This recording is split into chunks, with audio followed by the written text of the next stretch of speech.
This weekend, the latest Pixar movie to hit the scene, Elio, makes its way to theaters. Does it fit in the Pixar universe, and does it belong to the Pixar family? Let's talk about it.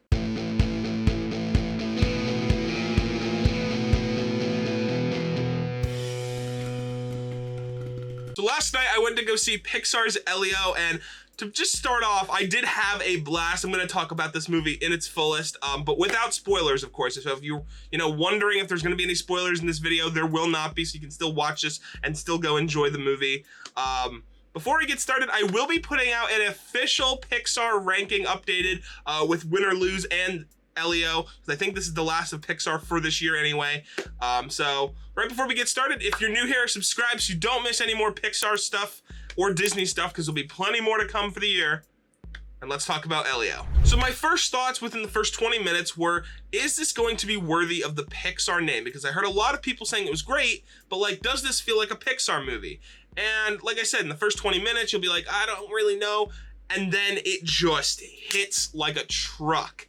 Instantly, it hits. I mean, the animation is great and everything works, but it's not until that like little mark where you feel that big Pixar magic for the rest of the movie. By far, my favorite character in the entire movie is Glorden. He's a little slug kind of alien kid, and he's in all the marketing and everything.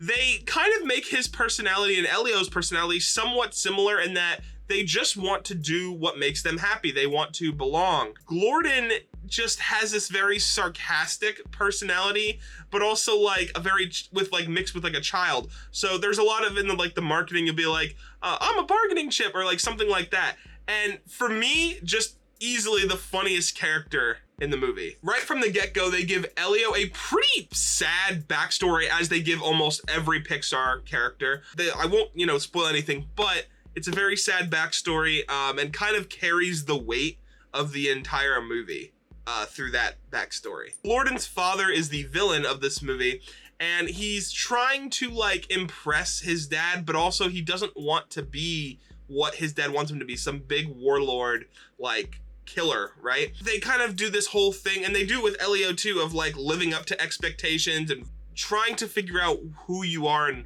where you want to be. And it's just, they do it in a very sweet and honestly very sad way. This movie will also get some extra bonus points for me just from the fact that it is a space exploration movie. And if you guys know, Interstellar is one of my favorite movies of all time, and I've just been a lover of space for as long as I can remember. So of course this movie, kind of gets that little extra oomph from me. This is to be expected, but obviously visually it is stunning. If you've seen any of the trailers, it's very smooth animation, similar to the way that they filmed or animated Luca.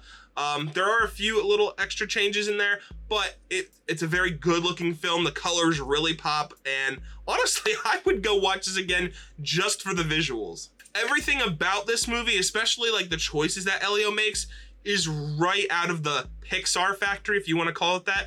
They all just kind of like fit into that Pixar way of doing things.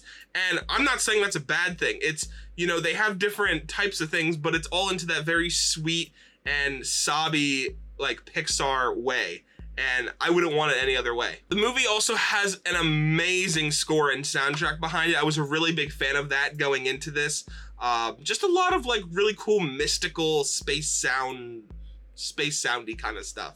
This is also one of the funnier Pixar movies in a while. A lot of times when you go into a Pixar movie, it's more like heart and passion, which this movie has, but it's also very funny. There were multiple moments in this movie where I found a lot of the jokes funny, mostly from Glorden. But overall, this is a movie that I think everyone's gonna have a good time with. I know there were some fears, is this gonna meet the quota or the projected numbers? Well, I say screw all that. Obviously the movie needs to make money, but I would highly recommend you go check this out. I did see this with 28 years later, and this was my movie of the night. I had a great time with it, and if you're, kind of on the fence with what people have been saying about it, I would recommend going to check it out for yourself. So yeah, guys, that is my review for Elio. If you haven't planned on seeing it yet, again, maybe this review will convince you, but let me know what you guys thought about the movie, or if you plan on going to see it, and stay tuned for my ranking to see where this will officially kind of fit in that Pixar ranking, and I will see you guys in the next video.